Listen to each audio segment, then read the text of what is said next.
आज के शो में चेयरमैन पीटीआई की फ्रंट पर्सन फराग होगी की करप्शन की होशरुबा दास्तान बेनकाब।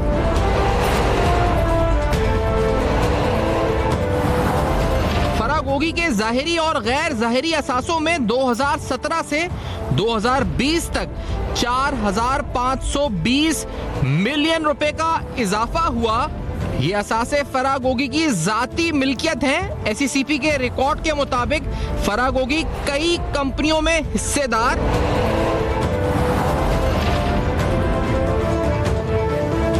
फरागोगी और दीगर पार्टनर्स के मुल्क भर में 102 बैंक अकाउंट्स सामने आए।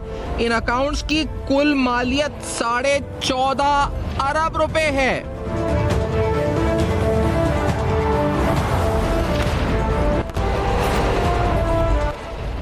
अस्सलाम वालेकुम। बस पर्दा हकाइक सनसनीखेज इंकशाफात प्रोग्राम बेनकाब, मैं हूं आपके साथ सिफान खान। नाज़रीन, पाकिस्तान तहरीक इंसाफ के दौरे हुकूमत में जिस तरह करप्शन के हवाले से ट्रांसपेरेंसी इंटरनेशनल की मुख्तलिफ रिपोर्ट्स आई, पाकिस्तान की दर्जा बंदी उसमें जो है हर साल हमने देखा गिरती रही, यानी पाकिस्तान मजीद करप्ट होता रहा। ये वो हुकूमत थी जिसने ये दावा किया था कि आने के बाद 90 दिन के अंदर इस मुल्क से करप्शन का खात्मा करेगी, लेकिन हुआ बिल्कुल उसके बरक्स था। ये भी कि बहुत से इस पर बैरन्स और इंडस्ट्रियल और जो हमने देखा ओवर द ईयर्स करप्शन के नेक्सस बने हुए थे, वो मजीद ताकतवर हुए, बल्कि चंद मुट्ठी भर खानदान और मुट्ठी भर अफराद ऐसे थे जिनकी दौलत में बेपनाह इजाफा हुआ। रिसेंटली आपके सामने यह स्कैंडल भी आया कि किस तरह पाकिस्तान तहरीक इंसाफ के दौरे हुकूमत में तकरीबन 87 करोड़ रुपए सोशल मीडिया ट्रोल्स को पे किए गए, इन्फ्लुएंसर्स को पे किए गए, जिनके जरिए ट्रेंड्स बनाए गए और उन ट्रेंड्स के जरिए रियासत के खिलाफ बाकायदा मुहिम चलाई गई। तोशाखाना केस और दीगर केसेस अलग हैं, ये सिर्फ तहरीक इंसाफ की दास्तान नहीं बल्कि तमाम जमातों में करप्शन के केसेस मुख्तलिफ औकात में सामने आते रहे, लेकिन तहरीक इंसाफ दावा करती रही कि 90 दिन के अंदर करप्शन खत्म करेगी, दूसरों को चोर डाकू गद्दार करार देती रही, और तो इसलिए ज्यादा नजर इन पर भी रही। अब खास तौर पे जब पंजाब का जो दौरे हुकूमत था उस्मान बुज़दार साहब का, उनकी तैनाती से लेकर और उनके तमाम डे टू डे एक्शंस के ऊपर कड़ी तनकीद हुई, और यह सिलसिला उस पर भी जारी रहा जब अदम एतमाद की तहरीक आई, पाकिस्तान तहरीक इंसाफ को लोग छोड़ के जाने लगे, और जो जो छोड़कर जाता था बताता था कि किस तरह पंजाब में एक निजाम चल रहा था, डीसी एसी और तमाम जो ऑपरेटर्स जो इस वक्त इन्फ्लुएंस करते थे ब्यूरोक्रेसी को, उनकी हायरिंग से लेके तमाम अहम तरीन फैसलों तक उस्मान बुज़दार साहब किस तरह वो फैसले करते थे, उनकी तैनाती में किसका किरदार था। और जब नाम सामने एक अहम तरीन आया फरागोगी और उनके शौहर एहसन जमील गुज्जर का आया। फरागोगी की असासों की जो तफसीलात हैं वो मुख्तलिफ औकात में सामने आई कि किस तरह उसमें तहरीक इंसाफ के दौर में एक होशरुबा इजाफा हुआ। आज कुछ डिटेल्स और सामने आई। इन डिटेल्स की रोशनी में साबका हुकूमत ने पहले भी कहा कि हम उनको पाकिस्तान लेकर आएंगे, और उन्होंने भी कुछ डिफेमेशन के केसेस किए, लेकिन यह भी हुकूमत ने दावा किया था कि ये सारे केसेस में आगे बढ़ाएंगे मामलात को। इन केसेस में क्या पेशरफ्त है, इन पर आने से कबल आपको कुछ तफसीलात रखते हैं कि ताज़ा आने वाली डिटेल्स के मुताबिक उनके जो डिक्लेयर्ड और क्लियर एसेट्स हैं उनकी तफसीलात क्या हैं। अगर ये जो सामने दस्तावेजात आई हैं इसके मुताबिक देखा जाए तो एक होशरुबा इजाफा है। अगर बात की जाए जो टोटल उनके ज़ाहिरी और गैर ज़ाहिरी यानी डिक्लेयर्ड और अनडिक्लेयर्ड एसेट्स हैं 2017 से 20 तक, उनमें 4,520 मिलियन रुपए का इजाफा हुआ। फरागोगी 2020 में 950 मिलियन रुपए के असासों की को खुद तस्लीम करती हैं, यानी उनके डिक्लेयर्ड एसेट्स थे, और जो उनके अनडिक्लेयर्ड एसेट्स थे उनकी मिल्कियत जो उनके उसमें आते हैं वो तकरीबन 3,825 मिलियन रुपए थे, यानी तकरीबन 382 करोड़ रुपए थे, और उनके सिर्फ 3 सालों में डिक्लेयर्ड एसेट्स में 420% का इजाफा हुआ। जो गैर जाहिरी शुदा असासे थे यानी अनडिक्लेयर्ड थे उसमें 15,300% का इजाफा हुआ। ये असासे जो इंपॉर्टेंट बात है उनकी जाती मिल्कियत में है, और एसईसीपी के रिकॉर्ड के मुताबिक फरागोगी कई कंपनियों में हिस्सेदार हैं। इन कंपनीज की तफसीलात एसईसीपी से जो हासिल की गई उसके मुताबिक Ghousia builders, Albarak housing private limited, Albarak foods private limited, Almaz dairy foods private limited, इसके अलावा जो Dhyan properties private limited, doctors clinical career private limited, sanatoria hospital management company private limited. और 2018 में ये इंपॉर्टेंट बात एक और सामने आई कि जब इससे पहले भी आई थी कि एमनेस्टी स्कीम जो पीटीआई दौर में आई थी उससे भी इन्होंने भरपूर फायदा उठाया। क्या वो कानूनी तौर पे गलत था या नहीं था, ये तो हम इस पर सवाल उठाएंगे। मोरली सही था नहीं था, ये भी सवाल उठाएंगे। ट्रांसफर पोस्टिंग और अपनी कंपनियों के लिए सरकारी ठेकों की मद में बतौर जो इस वक्त रिश्वत ली गई, और इस बारे में एंटी करप्शन ऑलरेडी मुख्तलिफ केसेस इनके खिलाफ चला रहा है। रकम रेगुलाइज कराई फरागोगी ने तकरीबन 489 मिलियन रुपए से ज्यादा का काला धन रेगुलाइज कराया जो एमनेस्टी स्कीम में हुआ। इसके अलावा भावलपुर भवलपुर और गुजरावाला में उनकी ज़रई ज़मीन उनकी मिल्कियत में सामने आई जो कि अनडिक्लेयर्ड एसेट्स थे, और इसी तरह उनकी इस्लामाबाद और लाहौर में रिहायशी और कमर्शियल जायदादें उनकी जो गैर जाहिर शुदा उनकी मिल्कियत है उसमें उसका शुमार हुआ। इसी तरह चक्री में 200 कनाल ज़मीन, और इसके अलावा ये भी कहा सामने आया कि वो एक मनी लॉन्ड्रिंग और एक केस उनके ऊपर है भी जिसमें मनी लॉन्ड्रिंग की मुबैना तौर पे मुर्तकब हुई और उस पर भी उनकी तहक़ीक़ात हो रही है। इसके अलावा पाकिस्तान में मौजूद बैंक अकाउंट्स की जो तादाद है इसमें 2019 से 2021 तक इजाफा हुआ, और इन अकाउंट्स में 2018 से 22 के पीरियड के दरमियान एक बैंक अकाउंट में जो डिपॉजिट हुए हैं वो 426 मिलियन रुपए का एक डिपॉजिट हुआ है। लेकिन उनके और उनके पार्टनर्स के जो टोटल अकाउंट है उनकी तादाद 102 है, और इन अकाउंट्स की कुल मालियत 14.5 अरब रुपए है। और ये कहा गया कि मुबैना तौर पे ये पैसा बतौर फ्रंट पर्सन उन्होंने लिया और इस पैसे को जो है इस पर रोल ओवर किया। मैं आपको बताता हूं कि अता तार साहब की प्रेस कॉन्फ्रेंस सामने आई और उन्होंने एक बार फिर ये निशानदेही की कि जादू और किस तरह जादू टोने की बुनियाद के ऊपर, ऐन गैन नामों के बुनियाद के ऊपर बनी गाला में अहम तरीन जो फैसले होते थे। उन्होंने क्या कहा जरा सुनाते हैं। अता तार साहब ने आज एग्रेसिव प्रेस कॉन्फ्रेंस की थी, लेट्स हियर दिस। क्या कहा था? फरज शहजादी साहिबा का ताल्लुक बुशरा मानिका साहिबा के साथ था। ये 3 खवातीन का एक नेक्सस था जिसने वजीर आला पंजाब के इंतखाब पर असरअंदाज होकर अपनी मर्जी का वजीर आला पंजाब पर मुसल्लत करवाया और बहाना यह बनाया कि ऐन से उस्मान है और ऐन से इमरान है। और यह बात मैं नहीं कह रहा।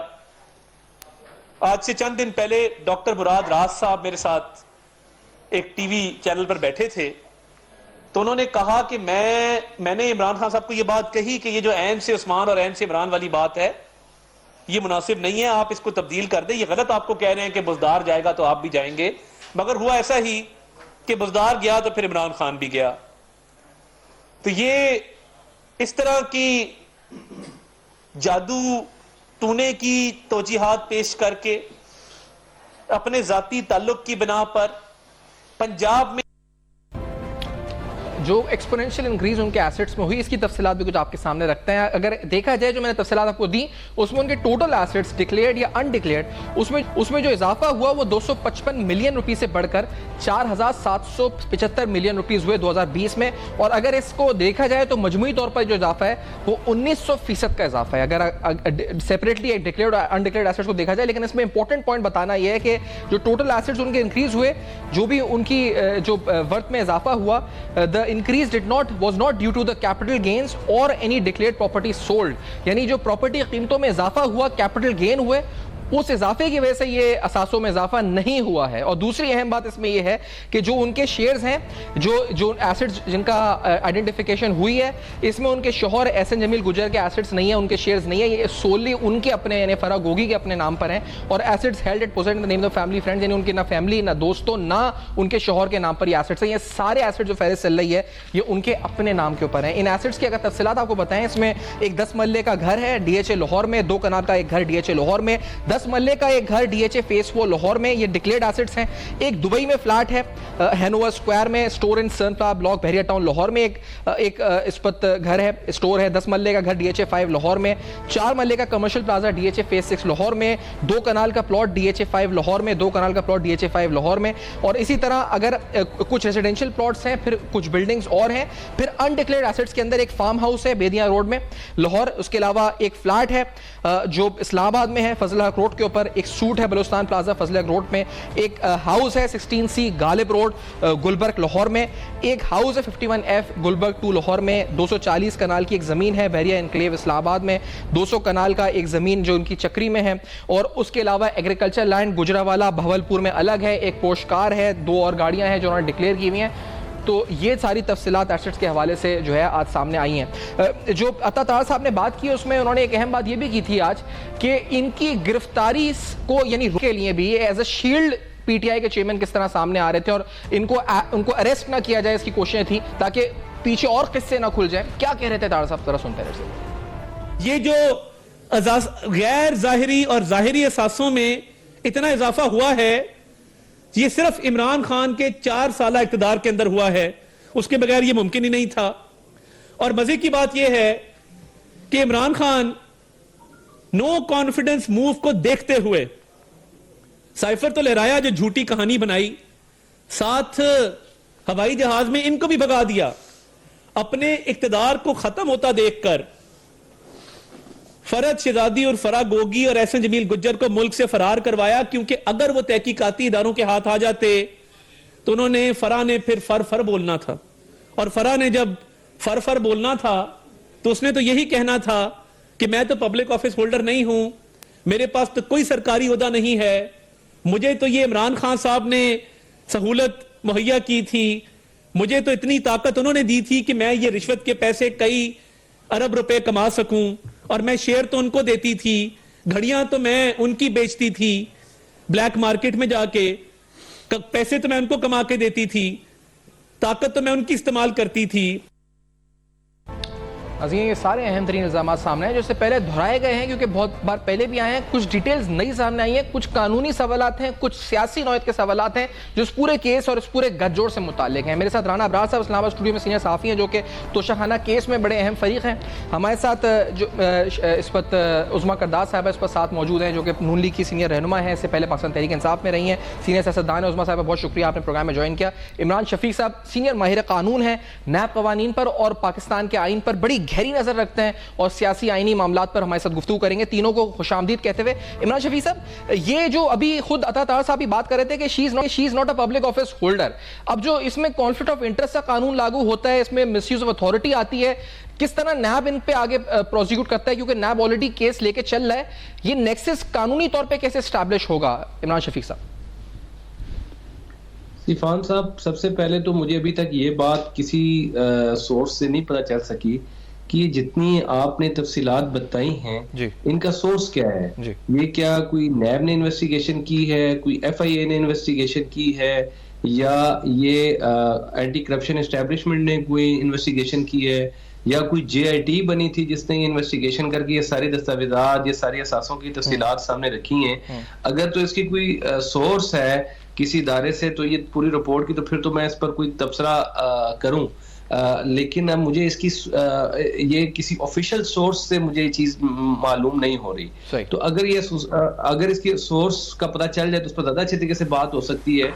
दूसरी बात यह है कि अगर इसको मिनवाज मान लिया जाए, ये सारी चीजें हैं, तफसीलात जो आपने बताई हैं, इनके असासे जाहिर हुए नहीं हुए, वो यकीनन बहरहाल एक बड़ी भयानक चीज है। और अगर ये पाकिस्तान का कोई इदारा भी अगर इन चीज़ों की बुनियाद पर अगर वो तहकीक करता है और इन असासों की अगर जितनी यकीनन इनमें ये नैब ऑर्डिनेंस का सेक्शन 9A5 भी लगता है, इसमें 9A3 भी लगता है, 9A4 भी लगता है, 9A6 भी लगता है, यानी ये मुख्तलिफ नौयत की चीज़ें हैं, ट्रांजैक्शंस हैं। कुछ पैसा इन्होंने नौकरियां के जान से देकर या नौकरियों के हवाले से या तबादलों के हवाले से हासिल किया होगा, कुछ यानी करप्शन के मुख्तलिफ तरीके हैं। लेकिन बहरहाल ये जो एक इनरिचमेंट है जिसकी मिसाल नहीं मिलती, अगर इनको दुरुस्त मान लिया जाए फैक्ट्स एंड फिगर को, फिर तो ये बहरहाल एक ऐसी होशरबा चीज है कि आप कैसे तसव्वुर कर सकते हैं कि, और वो सारा टेन्योर भी। अच्छा, इसमें जो पहली बात है आपकी, मैं उस बात से मैं भी एग्री करता हूं क्योंकि इसकी कोई ओनरशिप नहीं है इन चीजों की, लेकिन जो बतौर सहाफी जो मैं देख रहा था, ये तमाम चीजें कंसोलिडेट हुई हैं क्योंकि ये वक्तन फवक्तन सामने मुख्तलिफ औकात में आई हैं। कभी FIA की इंक्वायरी से पता चला कि 11 कंपनीज हैं SCCP में, कभी FBR के रिटर्न से पता चला कि रेवेन्यूज में इतना इजाफा हुआ है, इसी तरह एसेट की डिटेल्स किसी नैब की इंक्वायरी में, और जिस तरह ये 1 मई 2022 की प्रेस रिलीज है एक नैब लाहौर की जो मेरे सामने, जिसमें उन्होंने बताया था कि उन्हें बदअनवानी मुलविस पाई गई है, करप्शन की इंक्वायरी स्टार्ट की गई है, उसमें भी जिक्र था कि एसेट्स में इजाफा हुआ है, रिपोर्ट्स आई हैं और उस पर छानबीन की जा रही है। तो मेरा ख्याल है आप दुरुस्त कह रहे हैं कि ये कंसोलिडेटेड एक वर्जन है इस पूरी सारी तफसीलात का, लेकिन है होश रफा। अगर दुरुस्त है इमरान साहब, तो फिर ये आप जो कवानीन बता रहे हैं नैब की, उसकी सजा क्या इन पर है या दीगर अफराद जो इनके पार्टनर मुबैना तौर पर रहे हैं, क्योंकि इनको फ्रंट पर्सन कहा जा रहा है, तो क्या उन पर भी लागू होती है? क्या किसी और के लिए भी इम्प्लीकेशंस हैं इसमें इमरान साहब? नहीं, देखिएगा, ये यकीनन खाली इन तक महदूद नहीं है क्योंकि ये डायरेक्ट तो कोई ऑफिस बेयरर नहीं थी ना, ये पब्लिक ऑफिस होल्डर नहीं रही, कोई पब्लिक सर्वेंट नहीं रही, तो यकीनन ये अगर पैसा ये आवाम का पैसा है, इन्होंने हासिल किया और किसी कारोबार के नतीजे में हासिल नहीं किया, तो फिर यकीनन ये उन लोगों से भी तहकीकात होंगी जिनके साथ इनका नेक्सस साबित होगा। और जो अभी तक जो चीजें सामने आ रही थी, जैसे अलकादर ट्रस्ट केस है, उसमें जो कुछ जमीन जो है आई थी, तो वो पहले फराह गोगी साहिबा के थ्रू आई थी और बाद में नैब की तफ्तीश में फिर उसमें इमरान खान साहब को भी उसमें शामिल किया गया।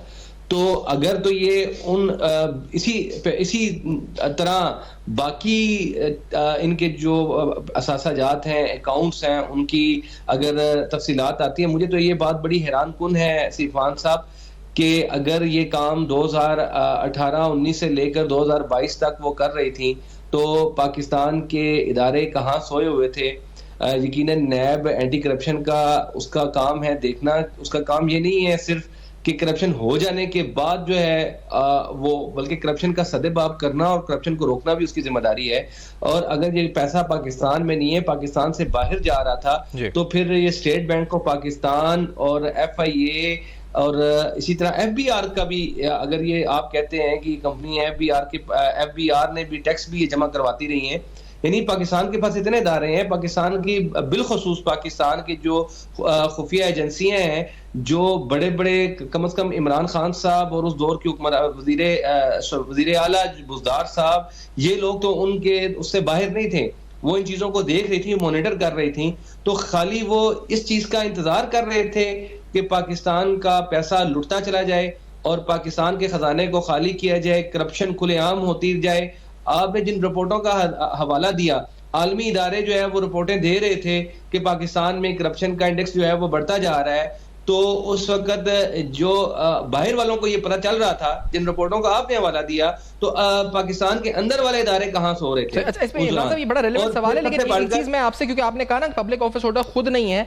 अच्छा, नैब ने जो अपनी 2022 में जब ये मामला शुरू किया था, तो उन्होंने कोट किया था बाकायदा ऑफिशियली, जो उनकी प्रेस रिलीज आई थी, कि फराह खान के शौहर एहसन जमील गुज्जर को 97 से 99 बतौर चेयरमैन जिला काउंसिल गुजरावाला कौमी ओहदा उन्होंने रखा था, उस पर फाइज रहे, लिहाजा आईन और कानून के मुताबिक साबका ओहदेदार के और उनके अहले खाना के खिलाफ करप्शन, माली बदनवानी और मुबैना तौर पर मुलविस होने की इंक्वायरी नैब कर सकता है। तो ये उनके जो हस्बैंड है, जो 97 से 99 एक ओहदे पर है साहब, ये इस लिहाज से गलत बात है कि अगर तो ये करप्शन की दास्तान 1997 से 99 तक है ना, फिर तो उस दौर में जो लोग हुक्मरान थे, तो उनसे पूछें, उनके नेक्सस से। आप अगर ये कहते हैं कि करप्शन जो है वो 2019 से लेकर 2022 तक हुई, तो फिर इनका डायरेक्ट अगर ओहदा नहीं था, तो जिस ओहदेदार के ये बेनामीदार थे, जिसके ये फ्रंट मैन थे, उनके ऊपर तहकीकात अगर होगी तो इनसे पूछा जा सकता है। लेकिन अगर ये कोई बात नहीं है कि वो साबका ओहदेदार है, साबका ओहदेदार आज से 20 साल पहले अगर वो ओहदेदार रहे हैं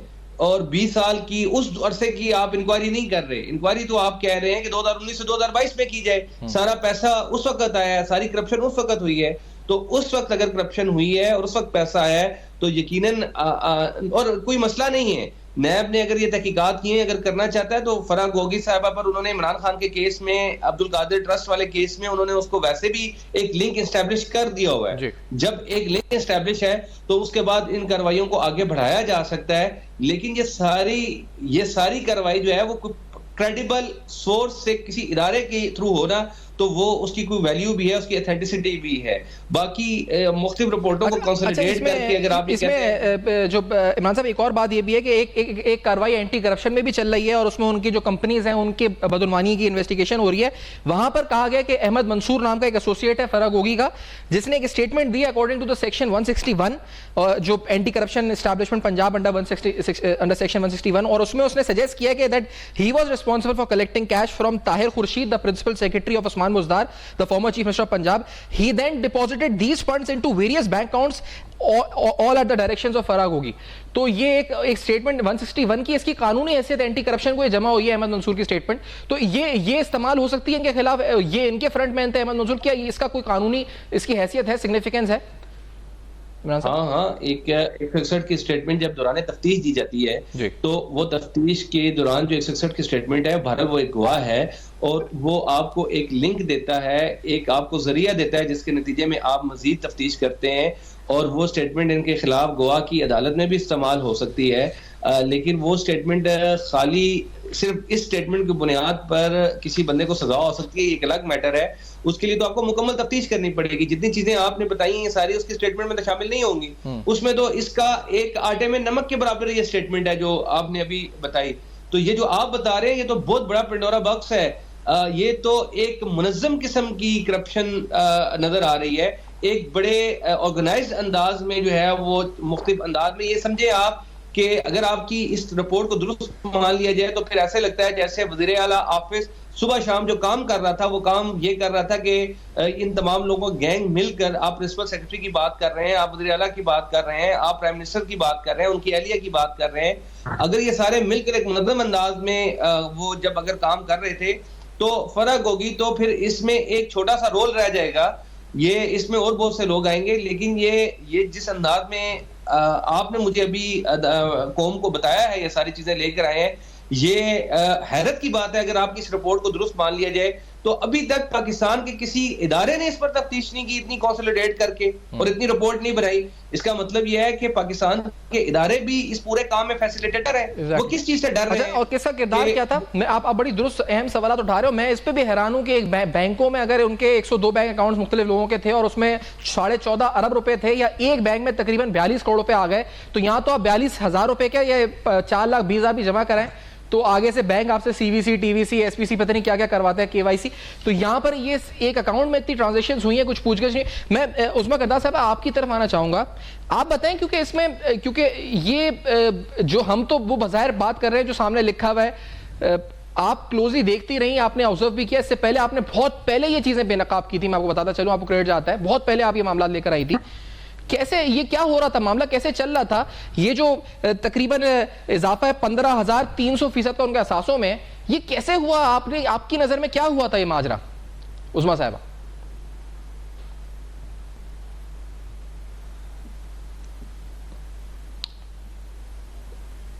उस्मा जी, उस्मा साहबा तक मेरी आवाज गालिबन नहीं गई है, हम उनसे राब्ता करते हैं बहाल जब तक। राना बड़ा साहब आप बताएं कि जी उस्मा साहब आ रही है आपकी आवाज? जी नहीं, मुझे बात करने का मौका दें। जी जी। देखिए ये जो पेंडोरा बॉक्स आज खुला है ना, 2000 छोड़ दिया था। ये उस्मान बुज़दार जो था, ये कौन था? कोई इसको पीटीआई में नहीं जानता था। ये बुशरा मानिका ने प्लांट करवाया था पंजाब में, क्योंकि उसने करप्शन करवाया और वो आई इसके थी, और इमरान खान को पता था क्योंकि वो इसमें पूरे शामिल थे कि किस तरीके से पंजाब हुकूमत ने सारा जो पैसा है, आप पता है क्योंकि 18वीं तरमीम के बाद सारे डेवलपमेंट फंड है वो सूबों में आते हैं, तो अपना पूरा दफ्तर खोला हुआ था और वहां पे ये सीएम ऑफिस में ताहिर खुर्शीद इनका प्रिंसिपल ऑफिसर था। उसका काम के इफेक्टिव मिनिस्टर के ऊपर फरागोगी हुक्म के बगैर ना कोई ट्रांसफर होती थी, ना कोई पोस्टिंग होती थी, और डेवलपमेंट फंड और प्रोजेक्ट्स थे वो उनकी अप्रूवल से होते थे। साथ जो थे वो सारा दिन जो थे वो बेचारे खुआर होते थे, वो रोते थे, वो कहते थे कि हम अपने हकों में क्या, आप ना हमें एक जगह देते हैं डेवलपमेंट के लिए, ना आप हमारे कहने से कोई और काम करवाते हैं। क्योंकि सारा पैसा जो था ये लॉन्डर होके बाहर जा रहा था, अरबा रुपया। आपने देखा कि 4,520 अरब सॉरी मिलियन ये बाहर इन लोगों ने भेजा, और ये तो सारा जो जिसके ताने सीधे बनी काला में जाते थे। और इमरान जो था वो इस जुर्म में बराबर का शरीक था, क्योंकि सारी बातें उसकी रजामंदी से हो रही थी। आपको पता है बनी काला में सबको इनको इंस्ट्रक्शन थी कि जब भी फरागोगी आए या गुजर आए, आपने सिक्योरिटी में इसको लिखा भी नहीं है, वो बच्ची है वो आए, मर्जी है वो जाए, सब ऐसे होता है। वो ये सारे काले करतूत जो गैंग ऑफ फाइव था ये ऑपरेट कर रहा था उस वक्त। और आपका गोगी फरागोगी के गाँव में जाते थे, वहाँ पेरेंट्स की सड़कें बनी हुई हैं, भाई वो तो एमपी भी नहीं थी, वो कौन थी, उसके पास कहाँ से इतने फंड आए थे? असल में बात यह है कि ये सारी करप्शन की फाइलें DGISI होते हुए आसिम मुनीर साहब इमरान खान के पास लेके गए थे, लेकिन उन्होंने क्या किया, उन्होंने कोई एक्शन लेने की बजाय उनको अपने ओहदे से हटा दिया। और क्या हुआ उसके बाद जनाब, इन्होंने मजीद इनको शय मिल गई, तो जाहिर है इनको कोई हाथ ये अभी इमरान शरीफ साहब ने सवाल उठाया था उस्मा साहबा कि ये एक पूरा मुनज़्ज़म ग्रोथ था ना, फिर जैसे लॉन्ड्रिंग भी थी, इसमें दीगर चीजें भी थी, तो it was a proper organised criminal network जो ऑपरेट कर रहा था। फराह गोगी, उस्मान मुबैना तौर पे apparently based on these documents, तो ये पूरा एक ऑर्गेनाइज्ड नेटवर्क था, इसका मतलब उस्मा साहबा? बिल्कुल सारी प्लानिंग के साथ हुआ था और इसीलिए गुजारा किया गया था।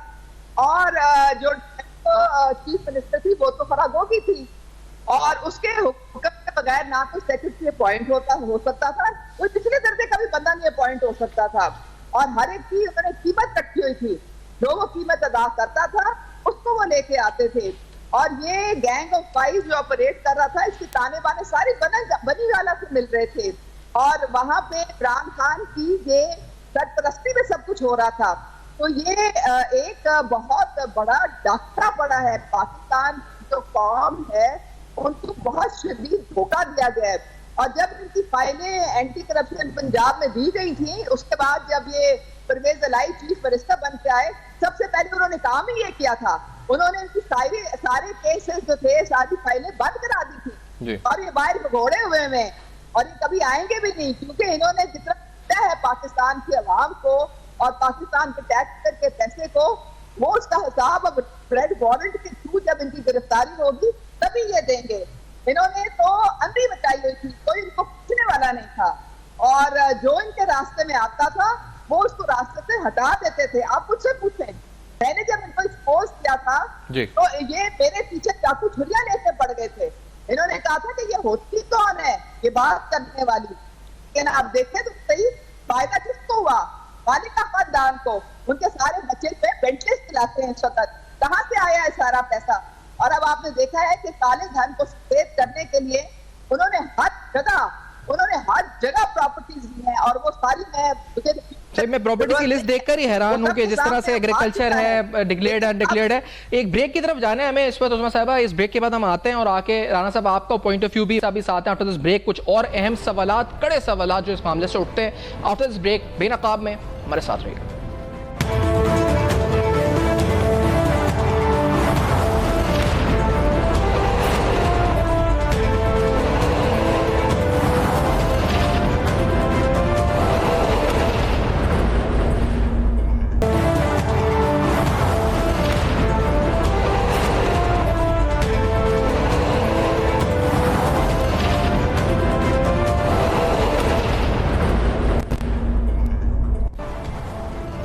Welcome back. आप देख रहे हैं बेनकाब, और बेनकाब में कुछ अहम तरीन सवालात। एक एमनेस्टी स्कीम भी आई थी जब पाकिस्तान तहरीक इंसाफ का दौर हुकूमत था, और इस टैक्स एमनेस्टी स्कीम 2018 में काफ़ी लोगों ने अपना काला धन जो कानूनी तौर पर किया था, डिक्लेयर की थी, अपनी वेल्थ डिक्लेयर की थी।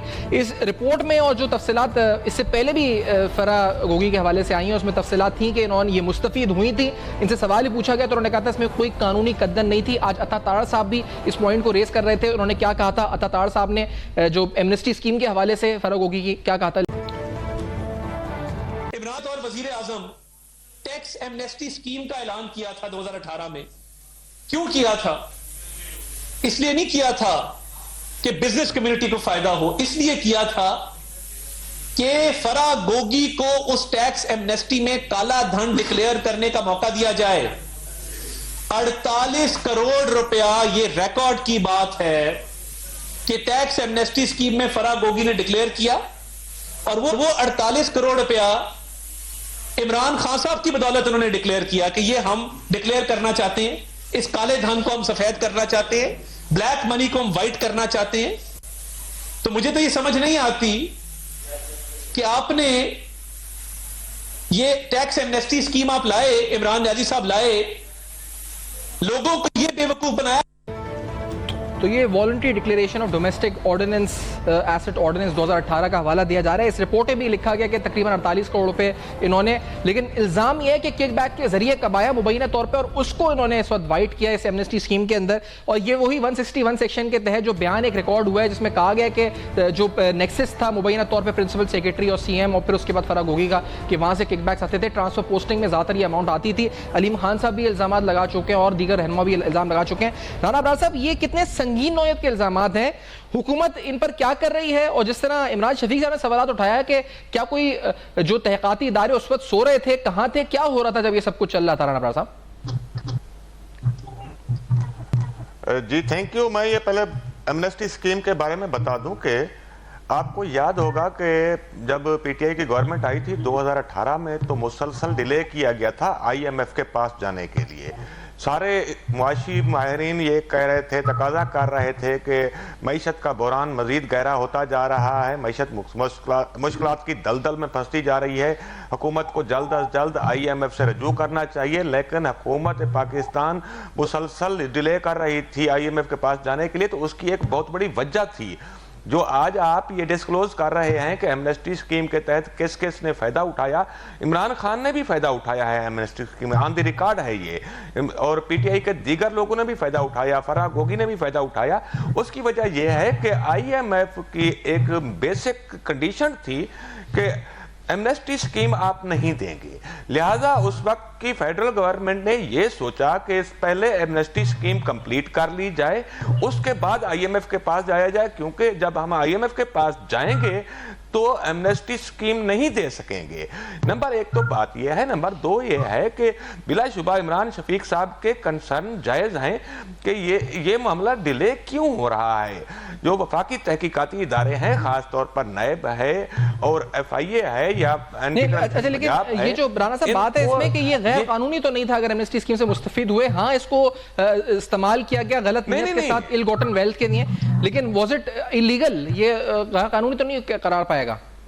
नहीं, मेरी बात सुन लें, मेरी बात सुन लें। ये इलीगल तो आप नहीं कह सकते, लेकिन इस एमनेस्टी स्कीम की कीमत जो है वो 24 करोड़ लोगों ने पे की है। सही, क्योंकि आईएमएफ प्रोग्राम लेट होने से मुआशी बहरान मजीद गहरा हो गया, होशरुबा महंगाई का लोगों को सामना करना पड़ा, और वो सारी कीमत अभी तक लोग पे कर रहे हैं मुआशी बहरान की।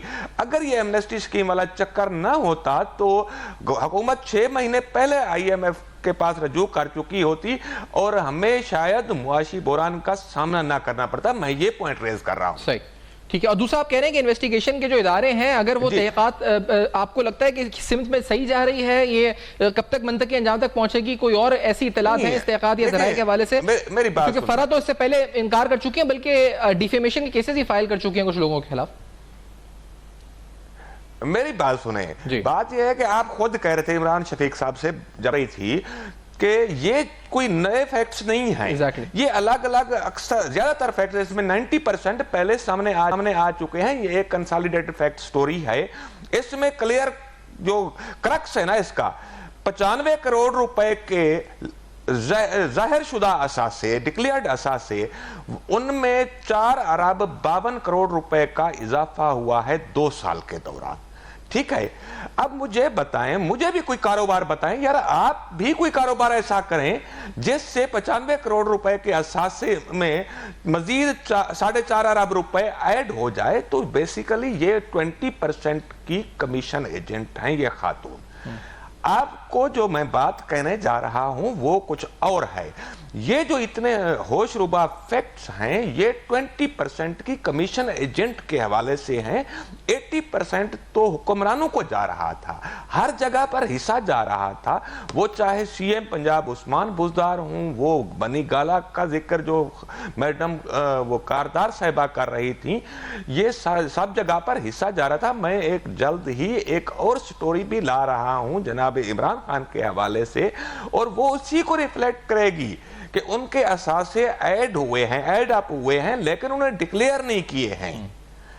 इस्लामाबाद के अंदर वो ऐड अप हुए हैं उनके असासे बड़े मतलब ह्यूज मालियत में, बट उन्होंने वो भी डिक्लेयर नहीं किए हैं। साफ जाहिर है कि जो चोरी का माल होता है वो डिक्लेयर नहीं किया जाता है। और इसके अलावा जो उस्मान बुज़दार साहब हैं उनके असासों की भी छानबीन होनी चाहिए। इसके साथ साथ जो दीगर कैबिनेट मेंबरान थे, जो या किचन कैबिनेट थी या जो सलाहकार थे, मुशीर थे, ऑफिशियल और अनऑफिशियल, ये सारी एक टीम थी जो कि एक मिशन के ऊपर आई थी। ये आपको याद होगा कि ये पीटीआई क्या है, पीटीआई तो कुछ भी नहीं थी। 90% तो मादी की काफ लीग पीटीआई में एडअप होकर गवर्नमेंट कर रही थी। ये वही लोग हैं जो कि हर 5-10 साल के बाद दिहाड़ी लगाने आते हैं, क्योंकि जब डेमोक्रेसी आती है तो एसेट्स की भी तफसीलात बंद हो जाती हैं। वो सामने आई थी और हैं भी हमारे पास। मैं कुछ देर में आपको जी आनी चाहिए, बिल्कुल एग्जैक्टली, जो उनके आनी चाहिए। जो उनके असासे हैं, साबिक वज़ीर आला पंजाब उस्मान बुज़दार के 5 साल में उनके असासे 7 लाख रुपए से बढ़कर 2 अरब रुपए हो गए, और ये 7 लाख रुपए थे 5 साल पहले, ये 2 अरब रुपए हो गए। अब ये तो सामने जो उनके, क्योंकि ये तो एक एमपी है, तो he has to declare them, और वो अपने जो एसेट्स दिखाते हैं, और ये डॉक्यूमेंट्स है कि इट इंक्रीज फ्रॉम 7। मैं ये बात नहीं कर रहा जी, जो उनके साथ हैं उस्मान बुज़दार साहब के। जी सैवन भाई, मैं ये बात नहीं कर रहा। इसमें जो 2 अरब रुपए हुए हैं, इसमें ज्यादातर कैपिटल गेन शामिल है। मैं उन असासों की बात कर रहा हूं जो उस्मान बुज़दार साहब ने जहर नहीं किए, जो उमर बुज़दार साहब ने जहर नहीं किए। लेकिन ये जो फराग होगी के भी है, इसमें कैपिटल गेन शामिल नहीं है। घाट के साथ वाली जमीन का भी जिक्र कर रहा हूं। सही, अच्छा, और फराग होगी के जो है इसमें भी कैपिटल गेन शामिल नहीं है। मुझे जरा इसमें भी कैपिटल गेन शामिल नहीं है ना? जी मेरी बात तो सुन लेना। जी फरमाएं। मुझे बात करने दे। जो जहर नहीं किए गए, जो गाजी घाट एक मकाम है डेरा गाजी खान के साथ, उसकी जमीन का जो स्कैंडल है, जो वहुआ में जमीन का स्कैंडल है, मैं उन असासों की बात कर रहा हूं। और ये एंटी करप्शन पंजाब के पास इसकी डिटेल मौजूद है, लेकिन क्यों डिले किया जा रहा है? मेरा ये क्वेश्चन है गवर्नमेंट ऑफ पाकिस्तान से और इन इदारों से। चेयरमैन नैब जो कि बड़े ही शरीफ इंसान हैं और बड़े दयानतदार और एफिशिएंट हैं, लेकिन उनके कहां पर हाथ बंधे हुए हैं? क्यों मुसलहतों का शिकार है हुकूमत? इदारे क्यों मुसलहतों का शिकार हैं? जिसने जो किया है, हम ये नहीं कहते कि पीटीआई या फलां जमात, जिसने जो किया है और इतने बड़े स्कैम हुए हैं, अरबों रुपए बल्कि खरबों रुपए पर जा रहे हैं, उन को क्यों ब्रेक लगा दी जाती है? अच्छा, इसमें मजीद सवाल में मुझे इजाजत दें, हो रही होती है, राणा साहब अगर इजाजत देती है। राणा साहब अगर प्लीज इजाजत दें, इमरान शफीक साहब मैं आपसे पूछना चाह रहा हूं, क्योंकि ये जो भी राणा साहब ने बात की बड़ी अहम बात है। ये वो कह रहे हैं कि ये 20% है, 80% तो जो असल गया है लोगों को, वो 80% शेयर है, ये दिस इज 20%। दूसरा जो डिक्लेयर्ड एसेट उस्मान बुज़दार के वो 7 लाख से 2 अरब हुए हैं। ये कह रहे हैं कि अनडिक्लेयर्ड, जैसे फराग के सामने फराग होगी के, वो अनडिक्लेयर्ड और हैं जो बिलियंस ऑफ रुपीस के हैं। तो ये इमरान साहब नाउ अब बात ये है कि यहाँ पर आप नैब के किरदार को कैसे देखते हैं? इमरान शफी साहब खुद भी आप एक प्रोसिक्यूटर रहे नैब के, मौजूदा हुकूमत या मौजूदा दौर में नैब का किरदार आपकी नजर में कैसा है? क्या ये वही नैब है जो बड़ा स्लोली काम कर रहा है, रुक के विक्टिमाइजेशन, या बहुत ही स्लो, यही कुछ फुर्ती है यहाँ पर? इमरान साहब देखिए, सबसे पहले जो आप लोगों ने बातचीत की ना एमएनएसटी के ऊपर, एमएनएसटी के बारे में एक चीज तो क्लियर है कि एमएनएसटी के तहत जो पैसा जाहिर किया जाता है, आप उस पर कानूनी कार्रवाई नहीं कर सकते, वो महफूज होता है, ठीक है। दूसरी बात है, एमएनएसटी इमरान खान साहब के दौर के बिल्कुल इब्तदाई दौर में दे दी गई थी, तो इसलिए अब ये जो अता तारड़ साहब की जो पूरी गुफ्तगू है ना, मैं उससे एग्री नहीं करता एमएनएसटी की बुनियाद पर, क्योंकि एमएनएसटी तो उन्होंने अपने दौर में हुकूमत में आते साथ ही फौरन कुछ अरसे बाद दे दी थी। तो इतने अरसे में तो आप ये नहीं कह सकते दौर तो, और जितने आपने रिपोर्टें पेश की हैं वो 2019 से लेकर 2022 की हैं। एमएनएसटी जो है वो 2018 में दे दी थी उन्होंने, और हुकूमत में आते ही मेरा ख्याल है 2 महीने बाद उन्होंने दे दी थी। तो इसलिए मैं नहीं समझता कि इस अरसे में अभी हुकूमत समझ नहीं थी कि उन्होंने इतनी करप्शन कर ली थी कि उन्हें एमएनएसटी देने की जरूरत पेश आई थी। बल्कि इस एमएनएसटी से अगर फायदा उठाया है तो वो पिछले अदवार के लोगों ने उठाया होगा, बल्कि शायद खान अब्बासी साहब ने भी इससे 2-3 महीने पहले अपनी हुकूमत के इख्तिताम से एमएनएसटी दी थी। एग्जैक्टली, तो ठीक है, तो अब आप ये कहना शुरू कर दे, फिर तो ये कहे कि उन्होंने एमएनएसटी क्यों दी थी। मेरा ख्याल है ये दोनों बात, ये सियासी स्टंट तो है, लेकिन कानूनी एतबार से और माशी एतबार से ये दोनों बातें कोई अता तारड़ साहब की अहमियत की हामिल नहीं है। एमएनएसटी की बुनियाद पर ये केस नहीं बन सकता। दूसरी बात ये है कि जो नैब का किरदार है वो यकीनन अभी तो सवालिया निशान इसलिए भी है कि अब तो इलेक्शन आने वाले हैं, 3 महीने रह गए हैं। ये तो पीडीएम की अपनी किरदार साहिब अभी बात कर रही थी, 16 माह तक उनकी हुकूमत थी, इन तमाम इदारे इनके कंट्रोल में थे, और इन्होंने एड़ी चोटी का जोर लगाया है कि इमरान खान साहब पर तोशा खाना का केस उन्होंने बना लिया जिसमें कुछ अब तोशा खाना की आपको मालियत भी पता है कितनी, अगर इस स्कैंडल को देखा जाए और तोशा खाना का देखा जाए तो दोनों आपस में, इन दोनों का कोई मैच ही नहीं है। इसी तरह उन्होंने अलकादर यूनिवर्सिटी वाला बना लिया। तो ये जो आप बता रहे हैं इतनी बड़ी तादाद में जराइम, आप वो कहाँ थे? मुजदार साहब के ऊपर कौन सा केस इन्होंने बना लिया? या बाकी इदारों ने उस पूरे अरसे में कोई केस नहीं बना सके।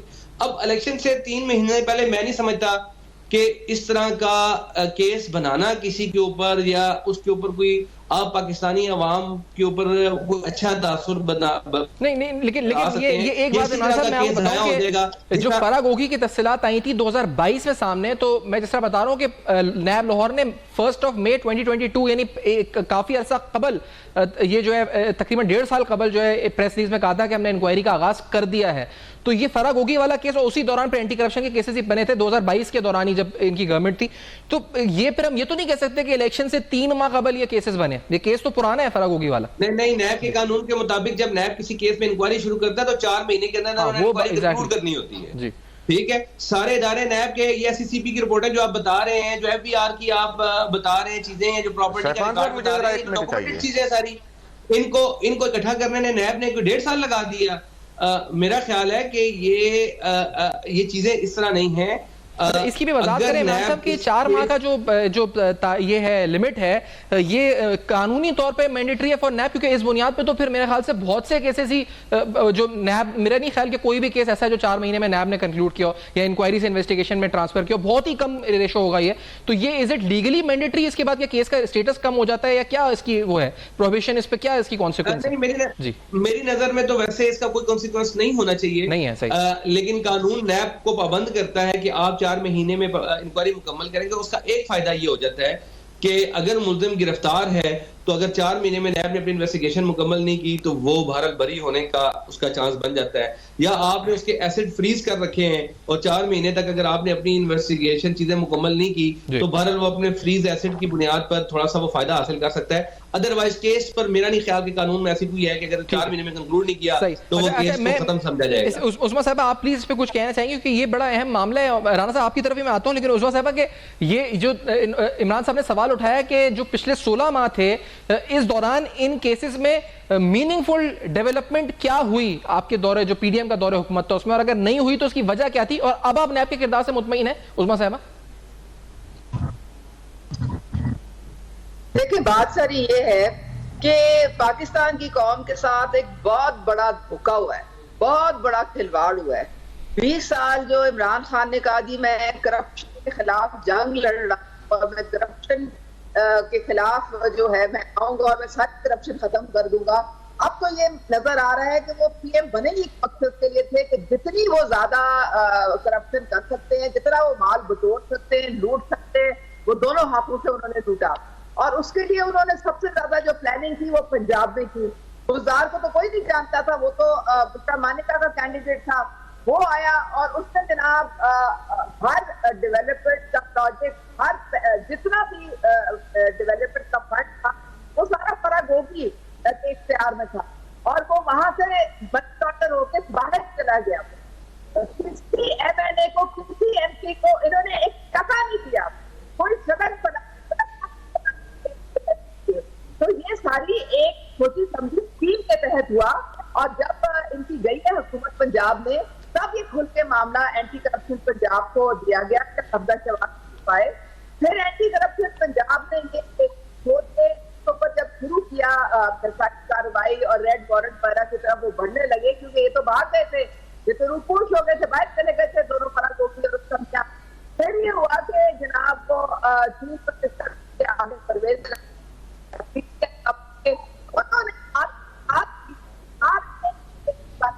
जी और इनको क्लीन चिट दे दी, इससे कुछ भी नहीं हुआ था। ये तो थोड़े डरते डाल आप ISI इनकी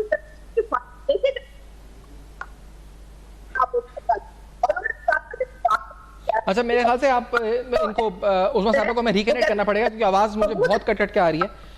हम तक आवाज नहीं पहुंच रही। राना अबरार साहब आपकी, उस्मा साहब अनफॉर्चुनेटली आपकी आवाज में अपॉलॉजी कट के आ रही है, मैं प्लीज रिकनेक्ट करते हैं, लेट्स रिकनेक्ट किया कि आवाज साफ आए ताकि हम तक पहुंचे। कट के थोड़ी आवाज आ रही है।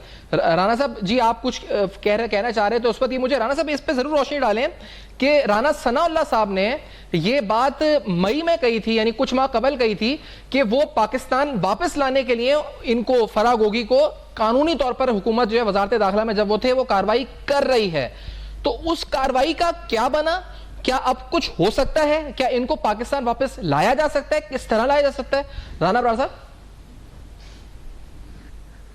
जी थैंक यू। मैं इस पर आता हूं, बिलाशुबा अगर हुकूमत चाहे तो पाकिस्तान में ला सकती है, लेकिन जैसे ही हुकूमत तब्दील हुई तो ये सारी चीज़ें जो है स्लो डाउन हो गई थी। वज़ारत दाखिला ने उस तरीके से परसू नहीं किया और अभी तक ये गोमगो की कैफियत है कि वापस लाया जाए या ना लाया जाए।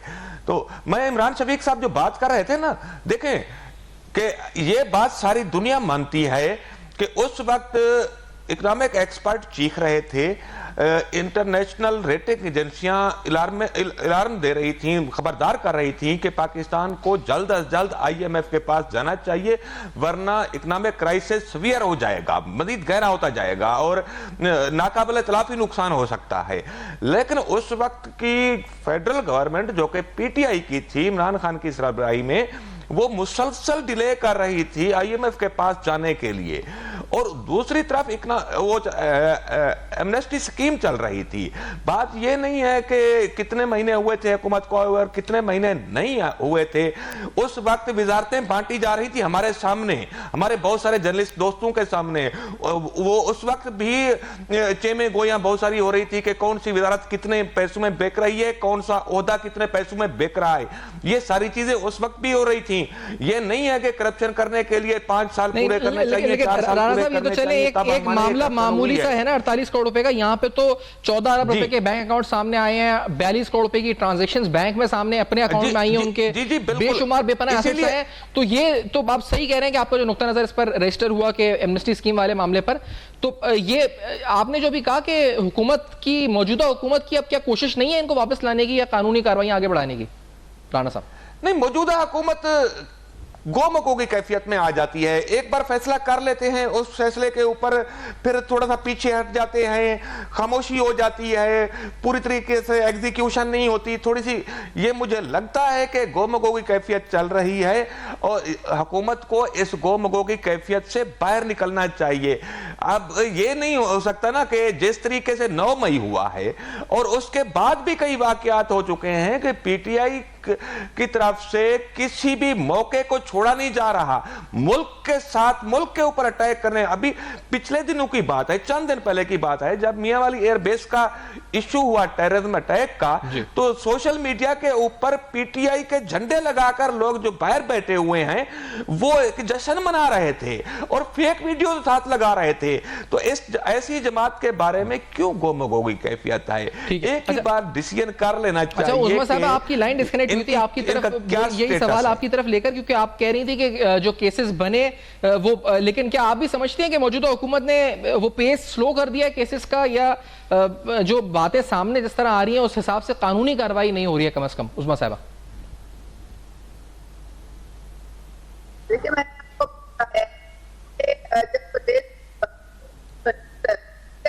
मिनिस्टर थे, सबसे पहला काम उन्होंने ये किया था इमरान खान के हुक्म के मुताबिक कि सारे फरागोगी के खिलाफ जितने भी केसेस थे पंजाब एंटी करप्शन में, वो सारे बंद कर दिए गए थे। अच्छा। और उनको एक क्लीन चिट दे दी गई थी, क्योंकि उनको पता था कि जितना हमने यहाँ पे लूट मार की है, अब हमारी बचत नहीं है। तो उन्होंने वो अपनी हुकूमत में वो सारे केस जो थे वो खत्म कर दिए थे। अब दोबारा नैब ने ये केस खोले हैं। देखें, जो करप्शन, वो तो गायब नहीं हो सकती ना, वो तो वहीं की वहीं है। आप क्या समझते हैं कि आप पाकिस्तान के अवाम का पूरा पैसा लूट के ले जाएंगे? पंजाब का पूरा डेवलपमेंट फंड आप लूट के ले जाएंगे? आप हर पोस्टिंग ट्रांसफर में करोड़ों अरबों रुपए आप रिश्वतें लेके आप को कोई पूछने वाला नहीं होगा? तो ऐसा तो नहीं होता है। तो अब ये दोबारा सारा केस खुल गया है और ये अपने मंतकी इंजाम तक पहुंचेगा, क्योंकि ये पैसा पंजाब के अवाम का था। ये कोई उनके घर की कोई लॉन्डी नहीं थी जिसको उन्होंने इस तरह से बेदर्दी के साथ लूट मार की। अब रेड वारंट इनके खिलाफ निकले और ये आए वापस, ये वापस आए ना, ये भगौड़े क्यों हुए हैं, क्यों भागी फराग होगी, क्यों गुजर भागा हुआ है, वापस आए और आके अपना कानून का सामना करें और इन केसेस का सामना करें।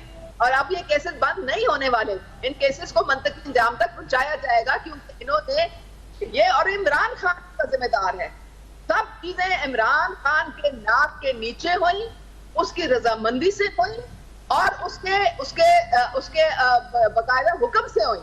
क्योंकि देखें ये तो फ्रंट पर्सन थे ना, इनके पास तो चलो इसको 30% दे दिया होगा, ये चलो हद तक 40% दे दिया होगा, बाकी 60% तो बनी जाना में जाता था ना। वहां पे फिर सारा वो इमरान खान और दूसरा बीवी से वहां पे ये सारा पैसा ठीक है। तो ये अच्छा, आपने भी रेड वारंट का जिक्र किया, तो इमरान साहब आपका, क्योंकि आप कानून की रोशनी में मुझे बता दें कि क्या कानूनी तौर पर अगर ये जिस तरह कहा जा रहा है ये मफरूर हैं, मुल्क में नहीं है, इससे पहले वजारत दाखिला ने दावा भी किया कि हम मुल्क में लाएंगे इनको, राना सनाउल्लाह साहब ऑन रिकॉर्ड है, उन्होंने स्टेटमेंट दी थी, तो ये कैसे हो सकता है इमरान शफी साहब, क्या कानूनी तरीकाकार हुकूमत को फॉलो करना होगा रेड वारंट्स, और किस तरह से इसको एक्सपेडाइट किया जा सकता है भी पॉसिबल या नहीं है इमरान साहब? देखिए अभी तो ये पाकिस्तान की किसी पहले अदालत से मफरूर तो डिक्लेयर हो जाएगा, फर्क होगी, मुझे नहीं पता इस केस की तफसीलात, क्या पाकिस्तान की किसी अदालत ने इनको अभी तक एब्सकॉन्डर डिक्लेयर किया है, इनको इश्तिहारी डिक्लेयर किया है, 87-88 की कार्रवाई कर ली है। जब कोई अदालत पाकिस्तान में इनको मफरूर डिक्लेयर कर देगी उसके बाद ये स्कॉटलैंड यार्ड के पास जाएंगे, वहां से इसकी पूरा एक उनकी अपनी तहकीक होगी, उसके बाद किसी बंदे का रेड वारंट निकलेगा, फिर जिस मुल्क में वो मौजूद है क्या उस मुल्क के साथ पाकिस्तान रियासत का कोई मुआहदा है। देखे ना, अब मियां नवाज शरीफ साहब पाकिस्तान से जब बाहर थे और इसहाक साहब बाहर थे तो इश्तिहारी डिक्लेयर थे, लेकिन बरतानिया के साथ हमारा कोई मुआहदा नहीं था, इसलिए वो पाकिस्तान वापस नहीं आ सके। इमरान खान साहब की शदीद ख्वाहिश के बावजूद भी वो बरतानिया जाकर भी मिलते रहे कि उनको वापस लाया जाए, लेकिन वो नहीं आ सके।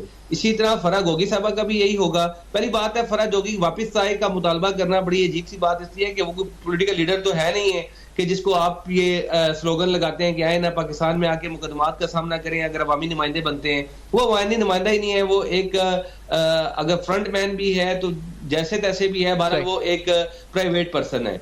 उसको लेकर आने का जो मैकेनिज्म है, अगर उस मुल्क के साथ पाकिस्तान का मुआहदा हुआ, ट्रीटी हुआ, तो उस ट्रीटी की रोशनी में एक्सचेंज की वापस ला सकते हैं। मैं इमरान साहब, क्योंकि वक्त पहुंच रहा है, मैं बहुत शुक्रिया अदा करूंगा आपका, उस्मा गिरदार साहिबा का, राना अबरार साहब का, कि आप लोगों ने वक्त दिया और इस अहम तरीन मौजू पर अपनी कानूनी, आईनी या अपनी जो सियासी और जो आपकी मालूमात है हमारे सामने रखी। फीडबैक दीजिएगा जरूर, देखते रहिएगा। अब तक अपना बहुत ख्याल रखिएगा।